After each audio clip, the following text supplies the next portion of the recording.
obviously I'm going for monkey fish. Do I have a choice? No. I stole it. Okay.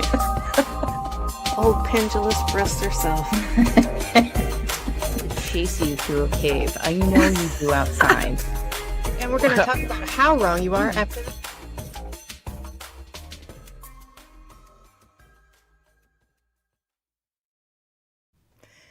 Hey everybody, and welcome to Monsters Lounge. I'm Jeni. And I'm Tressa.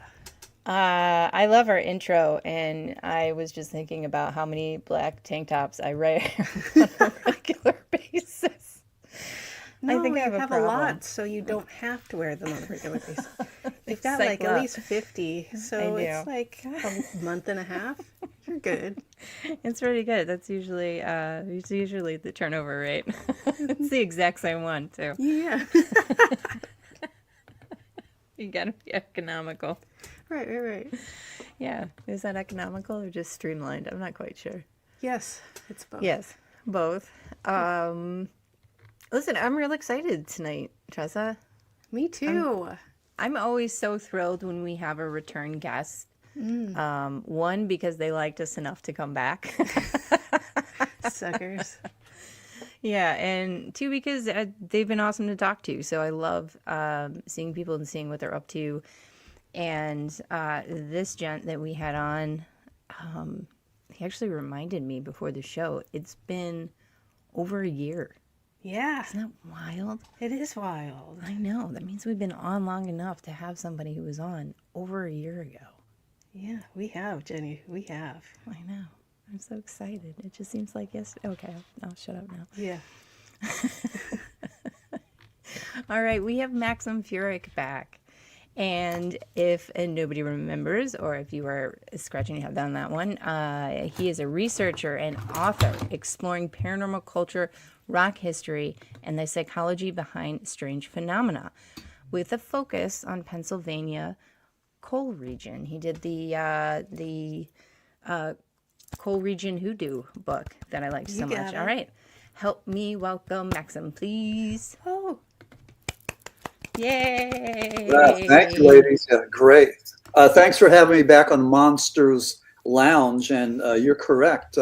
Last time we did this was Tuesday, July of 2024. So yeah, so this is great. So thank you so much. And really, I need to thank you for allowing me to talk to your listeners and to tell them about my books and my research. And this is just a wonderful thing that you do for guys like me, authors who are trying to get the word out. And I just love these podcasts. It's wonderful representation of free speech and energies and all the good things. So thanks for doing that, and I hope you have many, many more successful years. But I certainly appreciate what you're doing.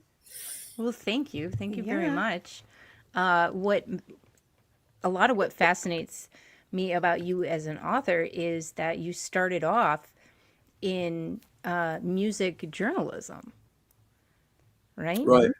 Yeah. And that's so interesting to me that somebody starts off not kind of in this world, because it's got to have some sort of influence on how you write about the paranormal, right?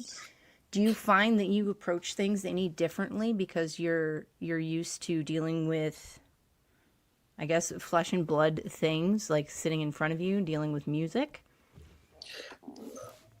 I don't. Boy, that's a global question. I'm trying to go and grasp at part of that. I was an addictions counselor, and as that, I was very much concerned with addictions and recovery. And what goes along with that is sex, drugs, and rock and roll. Musical superstars that reach high levels of success and notoriety and fame.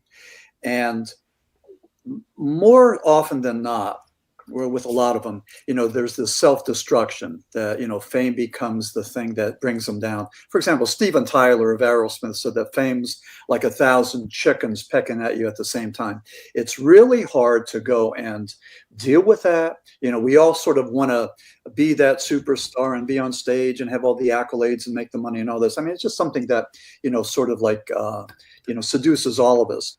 But once you reach that point, it's almost like a never-ending prophecy that you attain maybe a certain level, say a #1 song, and then a lot of these groups that just try to go and emulate that and do it again, and a lot of times they don't.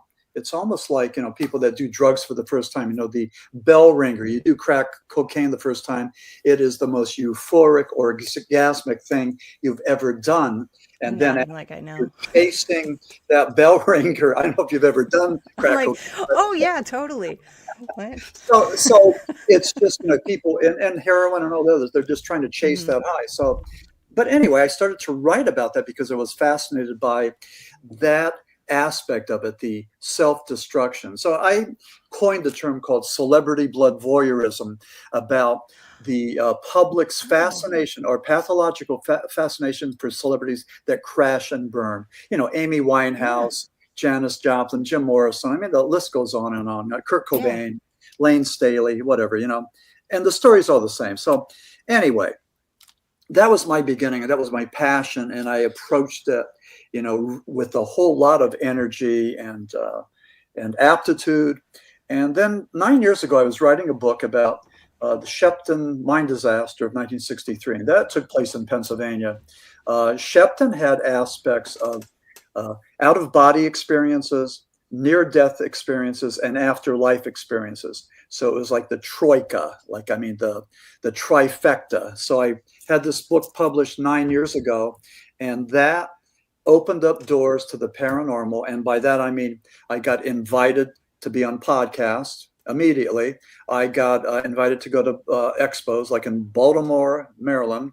I was on the Australian Mysterious Universe, 90 minutes talking about the Shepton mythology and Maxim W. Furek. Again, out of the blue. I mean, just kaboom, kaboom, just happened.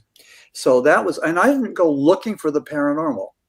I'm a rock journalist and I'm a good rock journalist, but all of a sudden this thing stalks me, hits me over the head. And all of a sudden I'm in that realm and I found a demographic. I mean, I found a whole bunch of people that like me, like my writing, like my energy, like my articulation, like what I bring to the fore, to the field. And so, I can't say enough about the paranormal genre and people like us. I mean, this is our tribe. This is our people, and I'm just like new here, so I'm still trying to figure it out, but it's been a wild, crazy ride. And, I'm not I don't want anybody to get the wrong impression about me. I'm not a true believer, crazy zealot. I'm a seeker. I'm looking for the answers. I'm looking to see what's right around the corner. So, and I've said this before. I think that there's a bit of Indiana Jones in all of us. We're all looking for the Holy Grail. We're looking to climb the mountain. And I think I'm just like you, trying to do that. So I think that's what I bring to the fore. But, like everybody else, I wear many hats. I've worked many jobs. I've, had my ups and my downs. I mean, we're all the same. We're all the same vibration, give or take, a few decibels. So, that's. Well, I'm excited.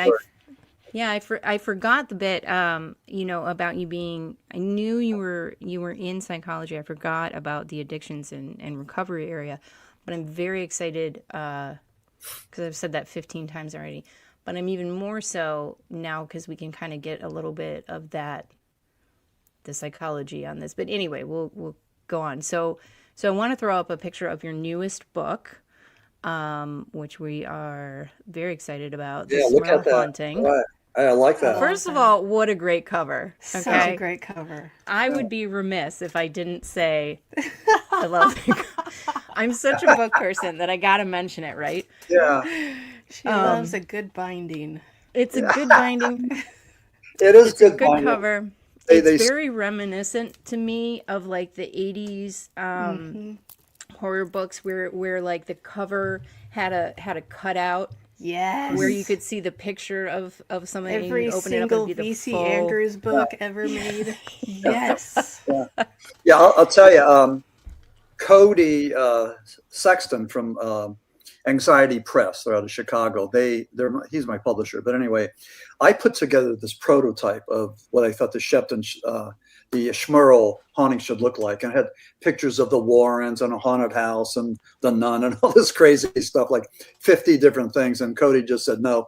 He took my picture of the Warrens and put it there at the cutout, and there it was. So, I had nothing to do with the cover. So, but yeah, I like it. It's minimalistic and it works. And I just like the colors too. It's sort of it's a horror book. So, Yeah. Yes. Okay, so I know you talk about a couple of different hauntings and whatnot in the book, but give us a brief rundown of what the Smurl Haunting is. Yeah. Just in case anybody has not heard of it. Yeah. Smurl Haunting is another one of your run-of-the-mill haunted houses, demonic possession, the smells, the grunts, the levitation, the evil, the this, the that. The only thing different with Smurl Haunting is that Jack Smurl claimed that he was raped by a female demon, a succubus. Janet Smurl claimed that she was molested by some entity.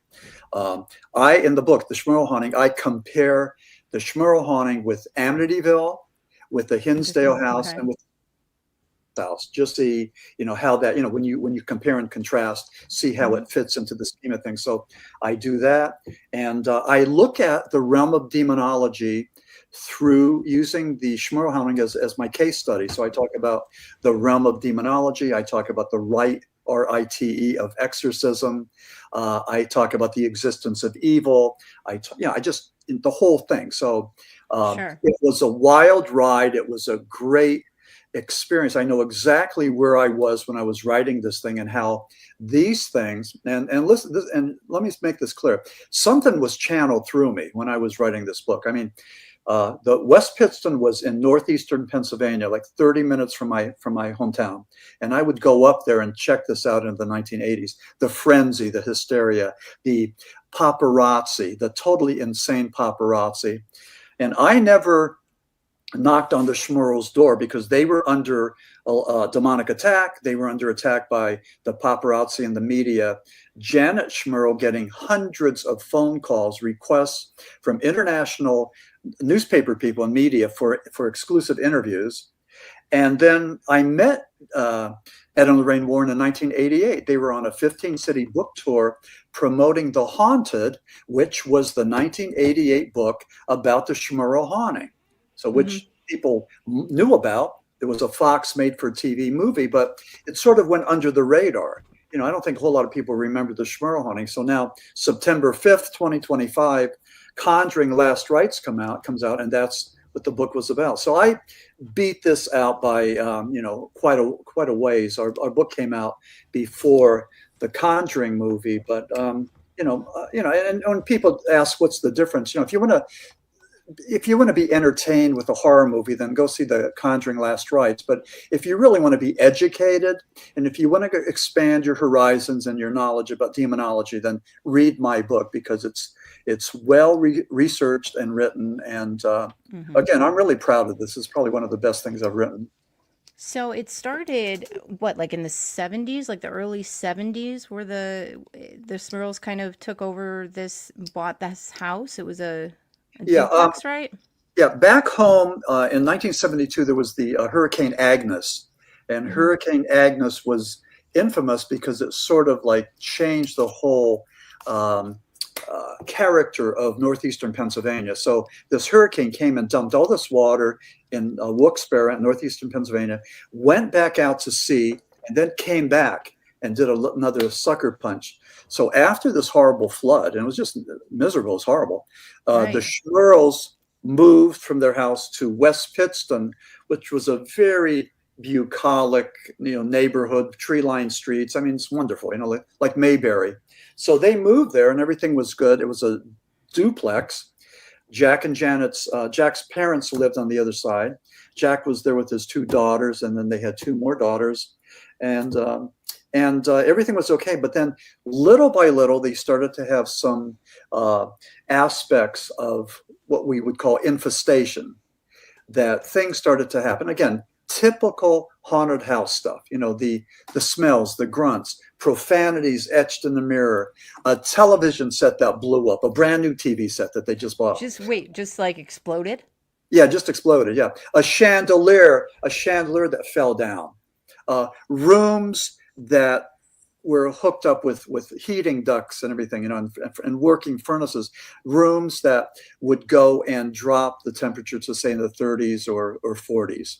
So just anomalies like that just got worse and worse until the sexual assault that, to me, I think indicates that it was personal. When they talk about murder mysteries, and if somebody is stabbed 45 times in the genitalia, they always say it's personal. It's personal. Yeah, that might be an indicator of personal. Well, so is murder. I mean, honestly, if we're gonna say. But so, when did they start getting into like having people come and look at the house to try to help them out? Right. Yeah. So, like, how long did they live with that before they reached out? Yeah. Well, Jack and Janet Smurl were devout Christians. They were devout Catholics, and they were really connected to the church. So they invited priests, the parish priest, to come over and do a blessing. The priest would go and do a sleepover. They had every Catholic diocese has a priest that's skilled in the art of exorcism. So they had the exorcism. Nothing was working.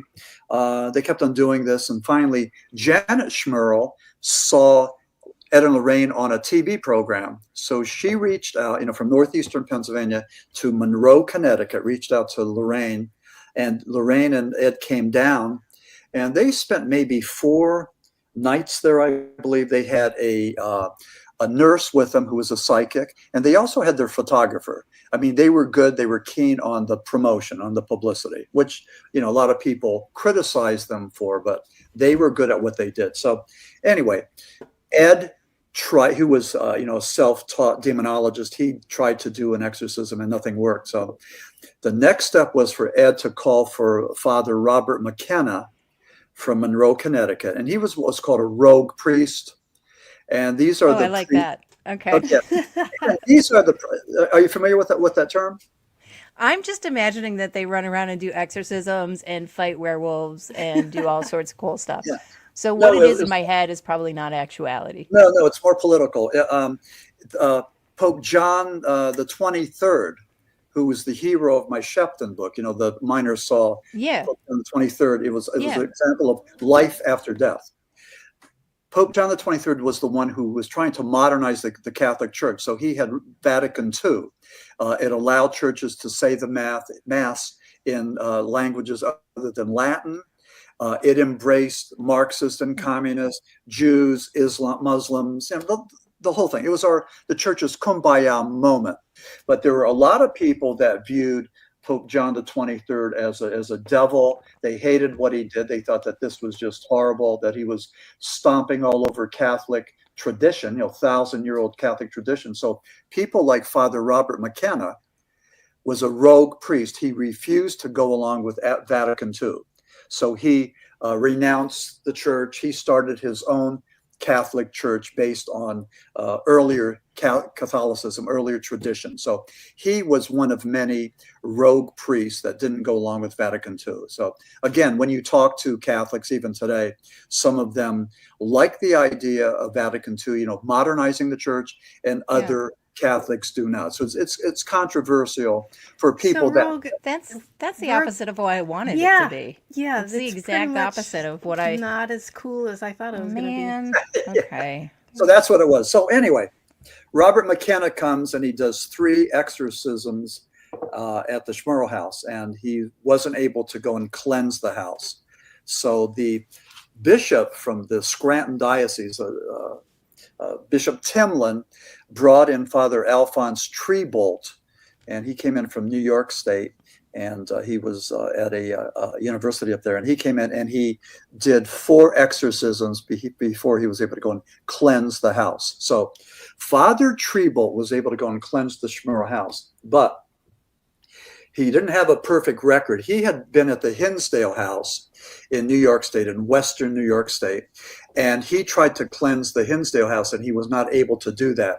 And he said, he was telling the people there, when this happens, you just leave the house. It's evil. You take your belongings and just leave. You don't say where you're going to go.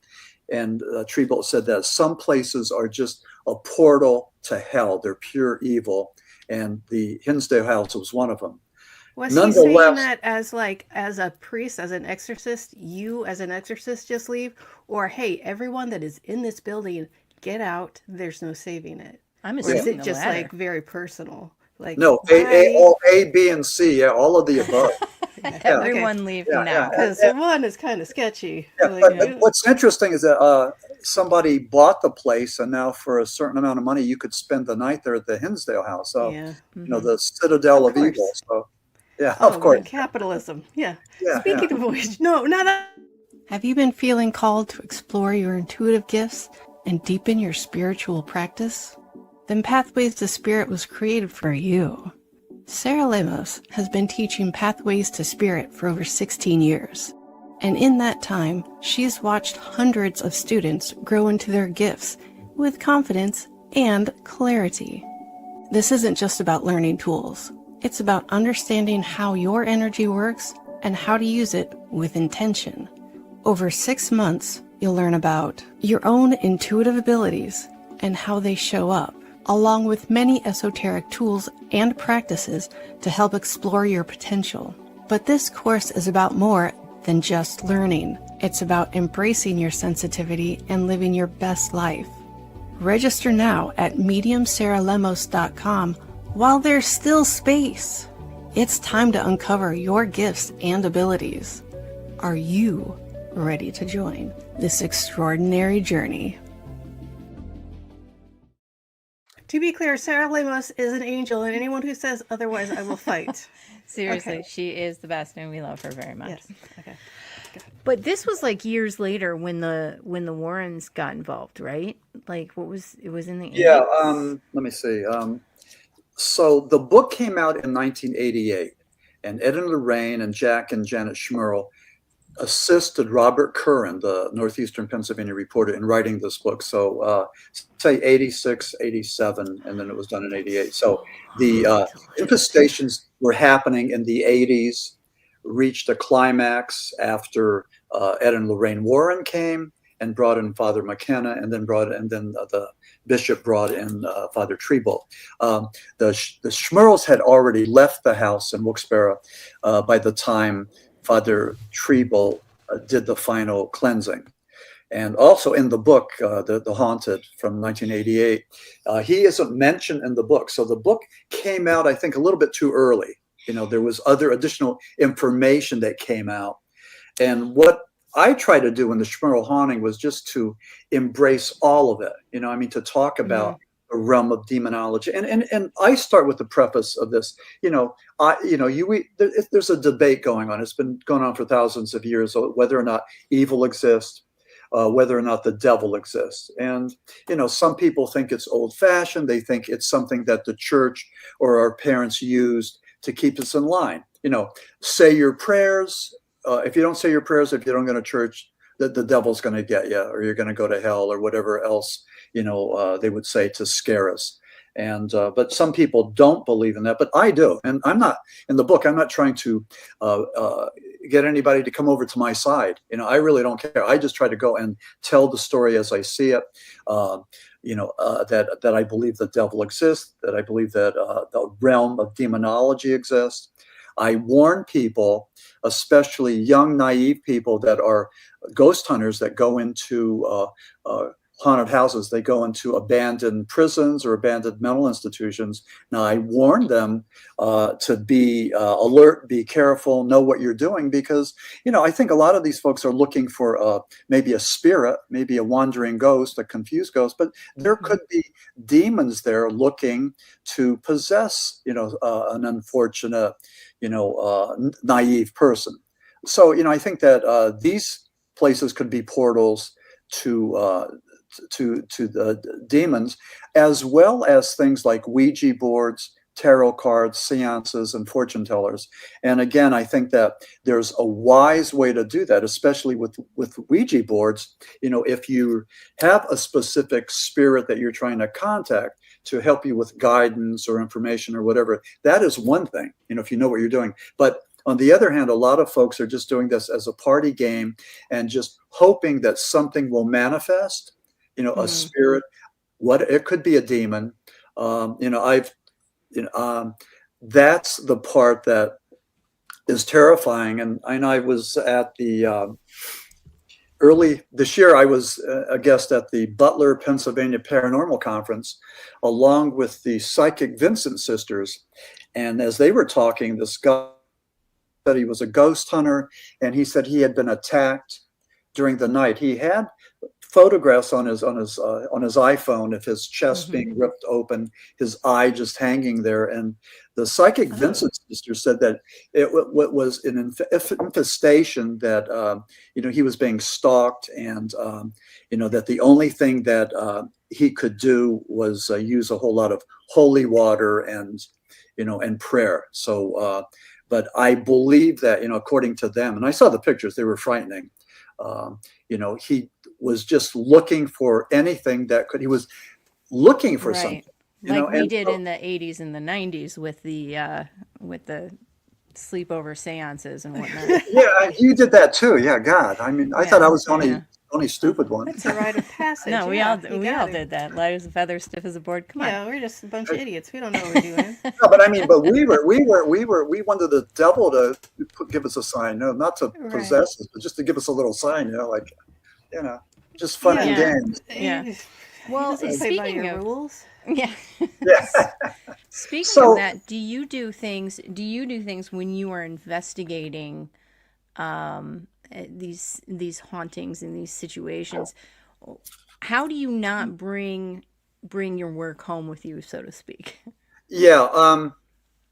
Well, first of all, I'm not a ghost hunter, so I'm not that at all. I view myself as a sort of an academic, and I view this thing. I've been warned by my evangelical fundamentalist friends, who are walking with the Lord every day, to watch what I'm doing. Don't get too close, and I don't dance with the devil. I don't ask the devil for anything. I'm doing my own thing. Yeah. I don't need anything from the dark side. I'm good. But I don't think that I'm getting close to the flame. I just view it from a distance. And here's the thing with demonology, we know that, the way it works is sort of like this, that the power of the devil is great, but the power of God is stronger, that demonic forces can infest people, places, and things, that there's a certain pathway or progression with temptation, infestation, and then possession. There's some, I don't believe it at all, but there's some people that say that a Christian can't be possessed, and I don't believe that at all.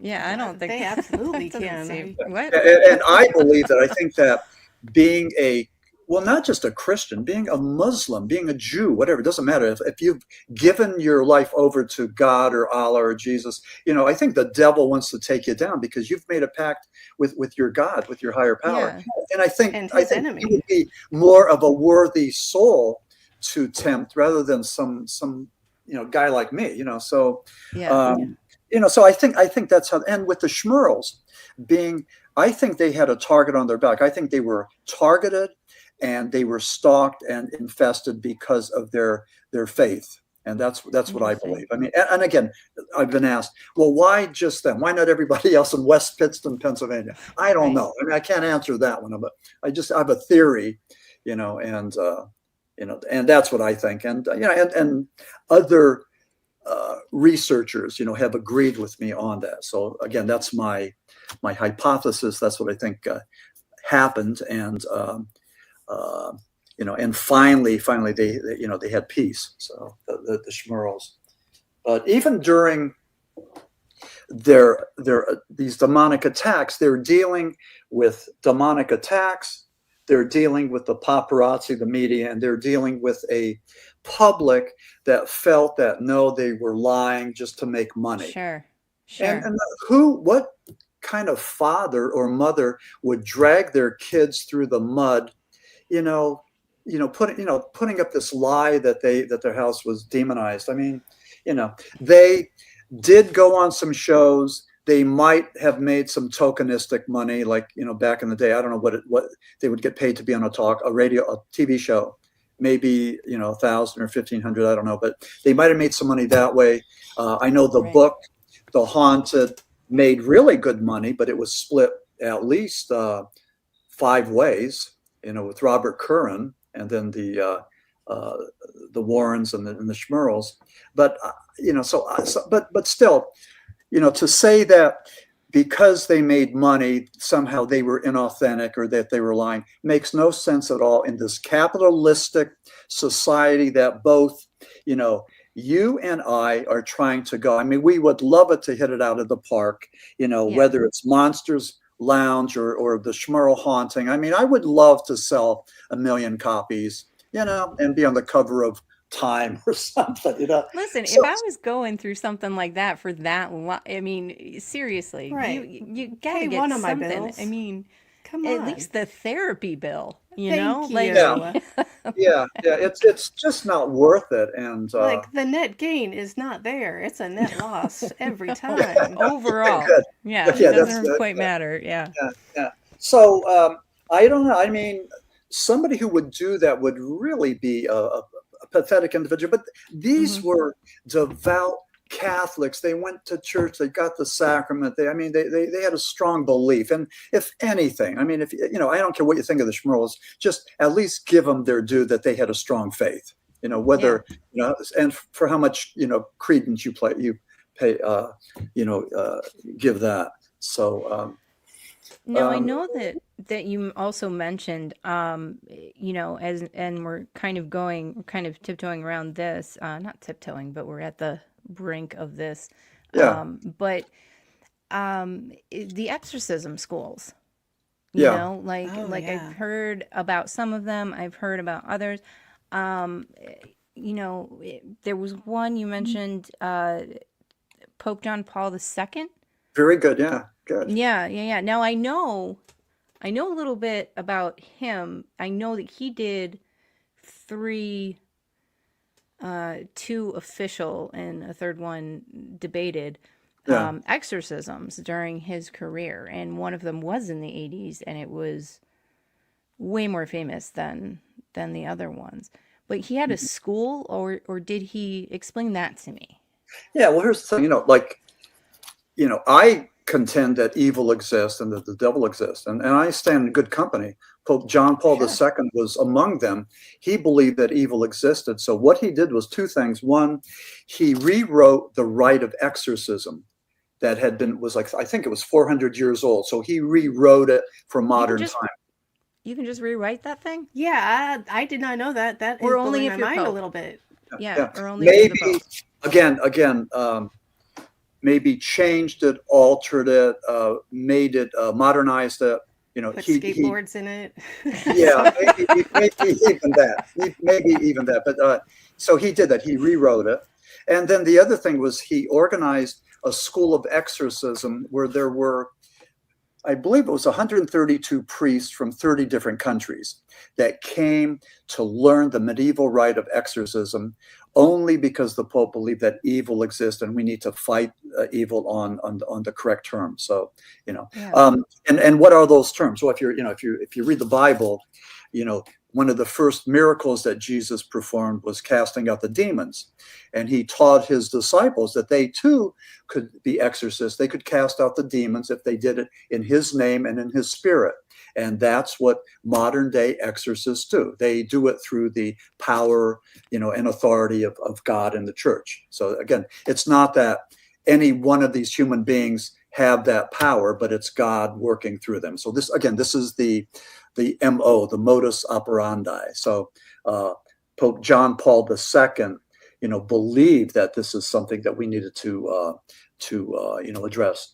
Pope Francis, before he died, said that evil exists, and evil was the absence of God. So all of this thing is steeped in, very black and white dogmatic terms, which, if you're a Christian, you're just like, it's great. You just love this. I mean, they're speaking our language. But if you're a pagan or a Wiccan, it doesn't wash, because pagans believe that, and you probably know more about this topic than I do, but pagans believe that we need to coincide with these dark forces, that these dark forces may be a part of us. So it's not us versus them, but us coexisting in this world with them.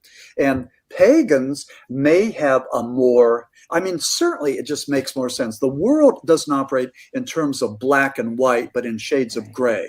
And if you can look at it like that, it makes more sense. It includes more things, and so certainly the good and evil, the black and white perspective from Christians, is one that needs to be modified, changed.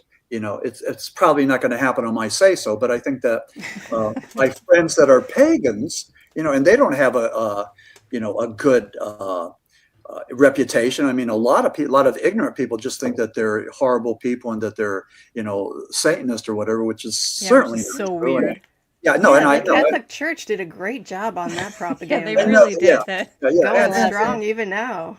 Yeah, and it's horrible. But I have friends that are Wiccans and pagans, and the way it works is with if you do harm, it's going to come back on you. It's karma. Come back on you threefold or tenfold. So but that's the nature of us, right? It's like the hero of 1,000 faces, or the book that I'm referencing. Something like that. Joseph for the biggity. Yeah. Like we all want that good and evil and black and white, because then when good wins, it's done. Like then it can be triumphant and everything's fine. We have this. And now we have the anti-hero, the guy that maybe killed somebody because he was a drunk driver or whatever, and then he's redeeming himself and atoning, does wonderful things. But we're all that. We have our ups and downs. We're human beings. We're all alike. We have we want to be heard. We want to be loved. We want to be respected. All of that. There's nothing. And how wonderful. Again, I said this at the beginning of the show. So thank you so much that I can actually talk about my beliefs and my philosophies and my hypotheses and have people listen and consider them, and that's great. And they're either good, bad, or ugly or whatever, but that's I think the powerful thing about podcasts that, that you have, and what a wonderful position you guys are in, that you can hear so many different viewpoints and everything. Boy, your heads must be spinning. Half the time, absolutely. Yes, 100%. Yeah. Every week it's a new adventure, and I'm here for it. Yeah, and that is the great thing about hearing from so many different people is, we get those different perspectives, right? Like, because Tressa always says, what do you always say? It can be more than one thing. It can be more. Hey, maybe it's a ghost. Maybe it's a ball lightning. Maybe it's more than one thing. Maybe it's a ghost of ball lightning, everybody. I don't know. That was a good assessment. I like that one. Yeah. So in that, the fact that these exorcism schools sort of came to be, and that they're still happening, right? Like people are still being taught this. Yeah, and I think the thing that we really need to focus on, I have a chapter called the 2%. There was an exorcist father.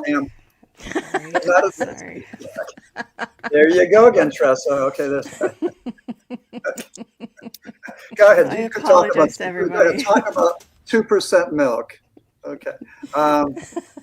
So Father Amorth, he was the Vatican's exorcist, and he talked about the 2% of the people that claim to be possessed by demons. Those are the ones he's interested in, not the 98% that are mentally ill, that are suffering from schizophrenia, Tourette's syndrome, bipolar illness, whatever. So 2%. So I have a chapter called The 2% where I address that. And then also I mentioned the Pope's exorcist and with Russell Crowe. And that is a very authentic account of Father Amorth when they went at this home, and so I saw that once. I need to see that again, but that was really well done. And Russell Crowe's, have you seen that? Yeah, it was great. Okay, yeah. So that was the 2%. So so I have the chapter called the 2%. I talk about the faces of evil. Evil can manifest in many different shapes and sizes and faces, and it's not just the devil, but it's probably not the devil at all. It's probably something else. But anyway, can I just explore that just a little bit more? But also after this break, thank you. Yeah, sure. Yeah. For those of you naysayers, I want you to know how much I appreciate how many of you grabbed a hold of my small package after last week's show.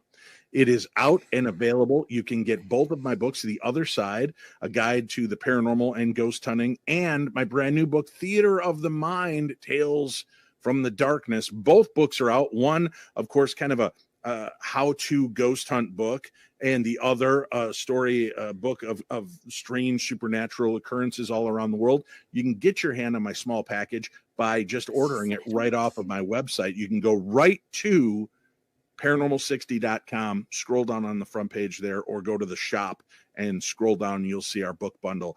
And I was so humbled by the fact of how many men put their hands on my small package at the end of last week's show and bought it. It was great. It made me feel loved and wanted. I'm not going to lie. So, speaking of, where'd that come from?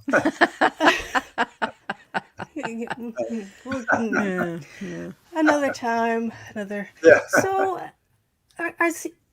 is he saying that it physically manifests? Is it manifesting? I don't even know if he used the word manifest. I just grabbed onto that one. But are we just exorcisms look different and possessions look different, or are there actual physical manifestations of demons and whatnot? Yeah, well, according to all the books on exorcism, the people that have conducted these, someone who's actually possessed by a demon demonstrates a number of pretty unique characteristics. They have superhuman strength. They tend to speak in languages that they shouldn't know. They tend to know personal, intimate secrets of the people in the room, the exorcist, the other people there, and they'll talk about that. So there's no way that they would know that you're having an affair with your brother-in-law or whatever it is. So that's why Jeni thinks that all psychics are scary. You think they're all possessed, don't you? No, I think they know what's going on in my brain. Exactly. And they're judging me. Oh, they're judging us. This is the no judgment zone. This is the 2% no judgment zone. And levitation, just a lot of things that, from case to case, we see similar things. So, there has to be something there. This is of the paranormal. And it's not scientific, so we can't prove it scientifically. However, with all of these things that happen, they line up. It's John Keel's high strangeness. We have all these elements of high strangeness, and you could have just one of them, and you could say, okay, that's strange or coincidence. But when all of these happen at the same time, that gets our attention. That is something of substance, and we need to take a look at. So, I talk in the book, there was one case, I talk about the apostles of exorcism. And And the first one is Jesus Christ of Nazareth, and I talk about him doing the casting out the demons, which almost is old hat, in the Bible, that they do this all the time. I mean, it's almost like no big thing, just cast out a demon here and there, whatever.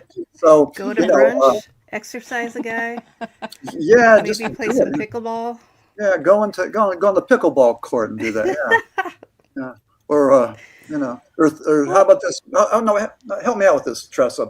So, yeah. 3 exorcists walk into a bar. Okay, give me the next line. Oh, and boy, did they get rid of those spirits. Pew, pew, pew. I'm sorry, I got nothing. That's pretty good. That's pretty good. No, it's not. I'm sorry. No, it's better than I can do.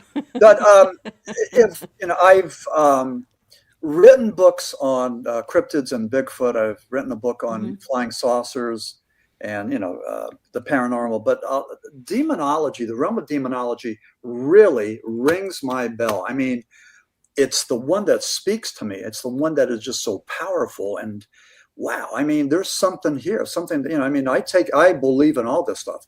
I don't know about Bigfoot and flying saucers because I'm looking for proof and I haven't found any. I think there may be something interdimensional, and we might have spoken about that the last time. But with the realm of demonology, I think it's real. It's there. You want to go looking for it, you're probably going to find it.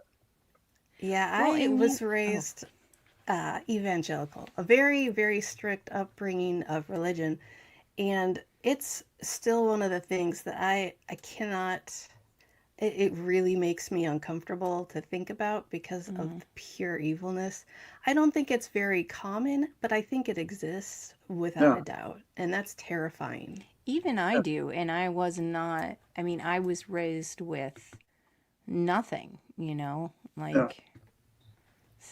even. Well, you get to pick and choose for yourself. You're in a good place because you're not, your brain isn't polluted with all the dogma. So good for you. Yeah. I mean, Yeah, absolutely. That's wonderful. I lost my thought, and it was a good one. You're welcome. You're welcome. It happens in conversations with us sometimes. Because you going back to you meeting the Warrens and being able to talk with them for a little while. I mean, as a journalist, like I've watched, not me as a journalist, but I've watched journalists, and they tend to get a pretty good read on people pretty quickly, so what was that experience with you like? Did it, or with the Warrens, were you swayed one way or another, or did it just sort of pique your interest a little bit more? I mean, well, I was their best student. I mean, I was a true believer, and I believed what they were telling me. And I wish I could go back. And it was on the streets of Jim Thorpe, Pennsylvania. I think it was in July 1988, and we're hanging out there on the streets. I took their picture. The picture on the Smurl Haunting is the picture that I took in 1988 of them. Nice. And in the book, I have a number of photographs of them. But, I wish I could just go back in time and ask them the same questions, only going deeper.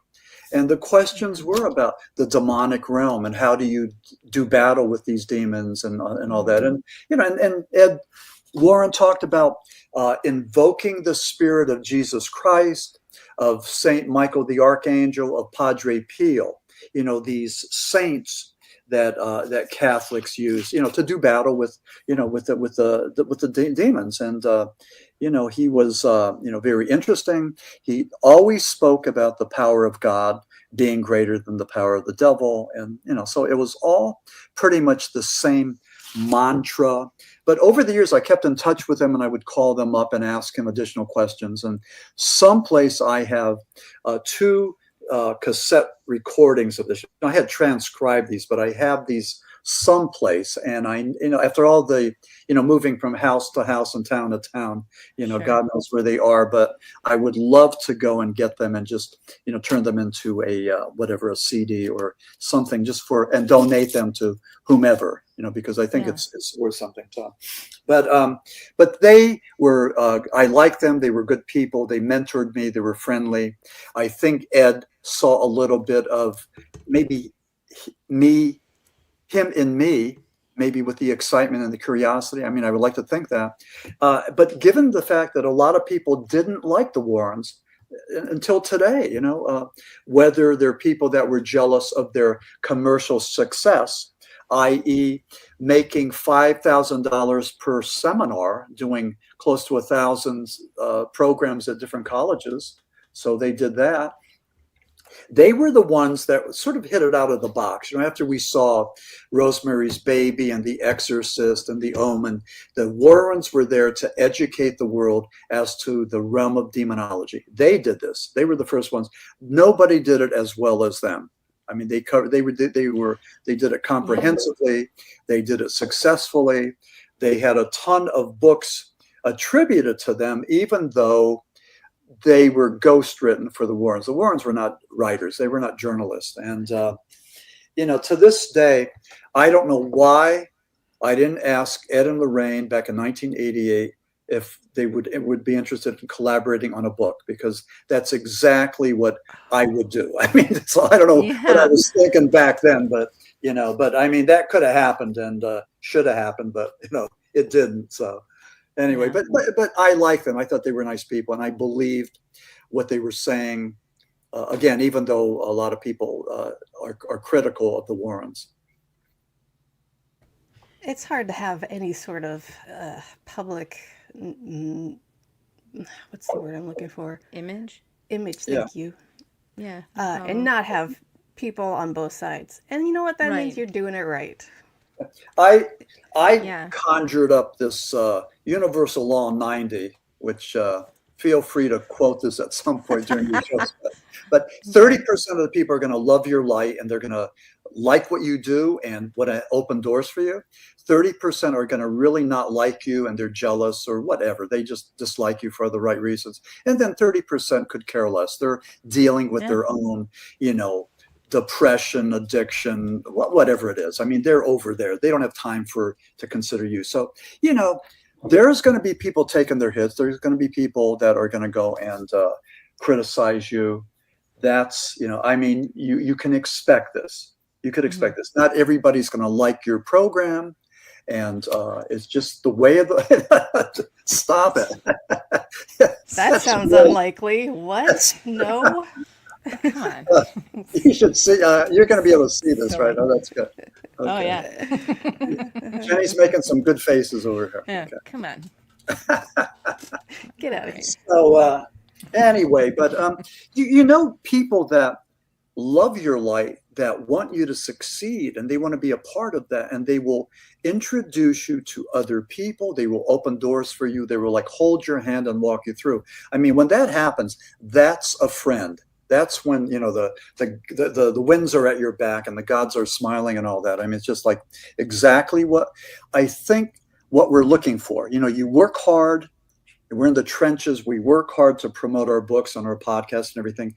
And you hope that the universe recognizes us and lofts us up and takes us to another realm, another level. And that is the point where I think that, you know, I mean, just like that's what when it takes luck and fate and serendipity and all the other stuff, the karma, you know, and that's the way I believe it works. So that's my 2 cents.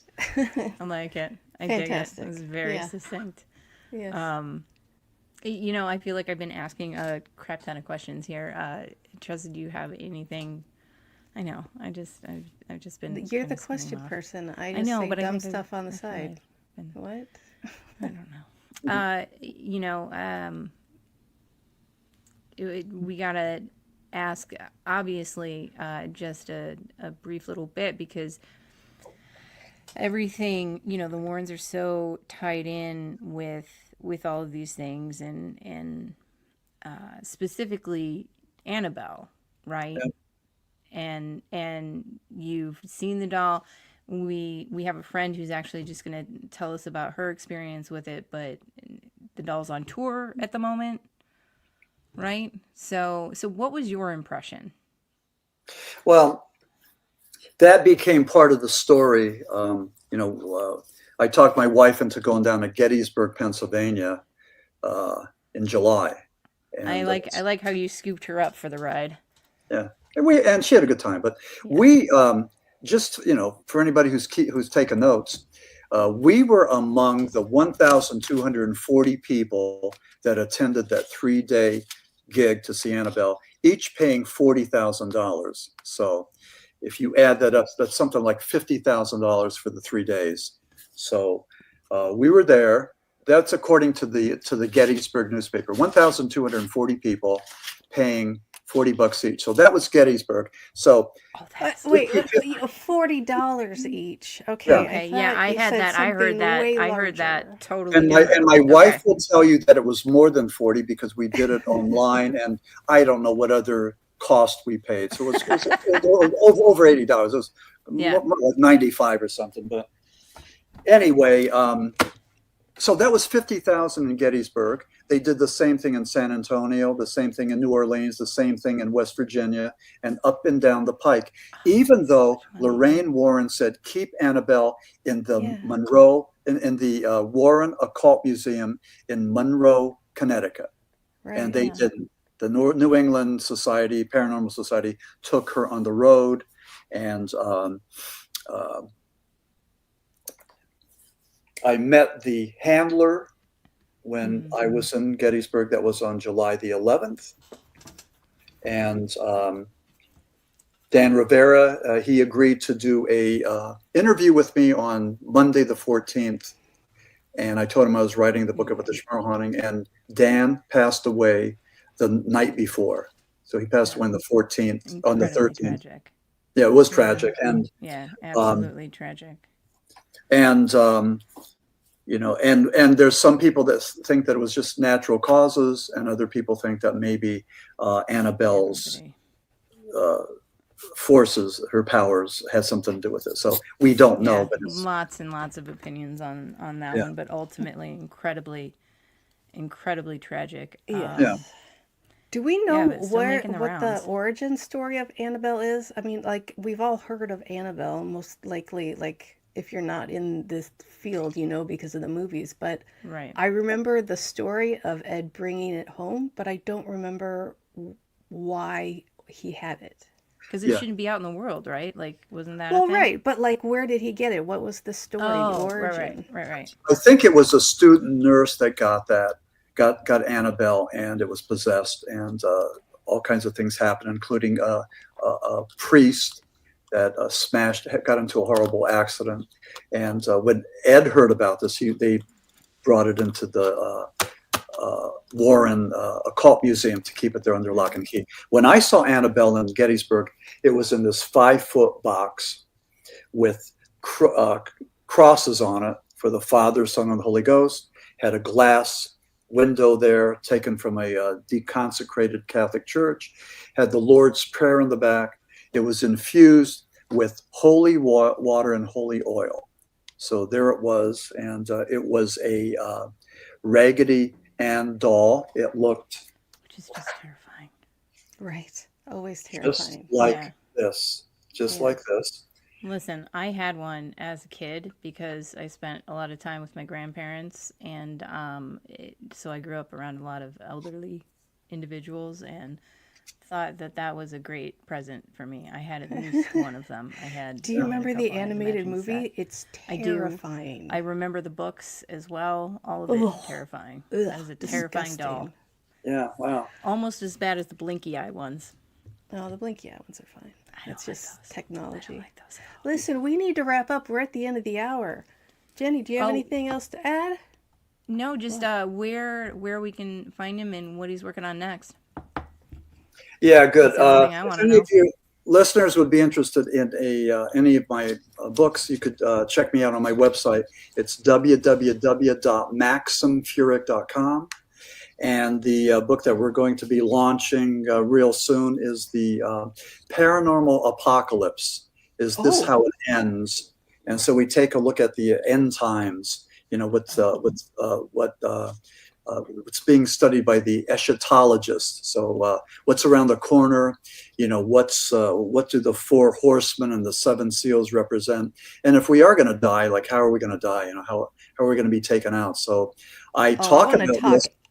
endlessly about this. You got to come Okay. back when that comes out. We still have to backtrack and go into Bigfoot first. Yeah, we will. so- But then Apocalypse, because I love Apocalypse talk. Anyway, keep trying I'm to get sorry. me to I talk about interrupted you, Maxim. Yeah, go ahead. Jeni, shut Anyway. up. All right. Please. This is the next book. When does it come out? Yeah, it's actually I had a really productive 2025. They both came out relatively around the same time. So we've been promoting the Smurl Haunting extensively, and we're starting to launch a promotional campaign for the Paranormal Apocalypse. But they both fit into that genre of that religious, spiritual thing. I mean, look into that. Yeah. And again, the thing I started to say that I lost what I was my thought. Sorry. I think we do Tressa said something about the 2% milk, and that did it. But it just derailed. yeah, it did derail me. Yeah, and but the demonic just seems to excite me and fascinate me and intrigue me. I mean, there's something there. I mean, you can't say that about Roswell and flying saucers and Bigfoot, although we want to. I mean, the proof. But with demonology, I just think that there's a lot more there. There's a lot more dead bodies and a lot more, burnt embers and everything else. So I don't know, but anyway, that's the thing that I think excites me the most, and I think this is where I'm going to make my mark, because I think that I would like to maybe delve into that a little bit further, and and we'll see. But I'm again with the Smurl Haunting, we've been getting a lot of good reviews from it because it's comprehensive.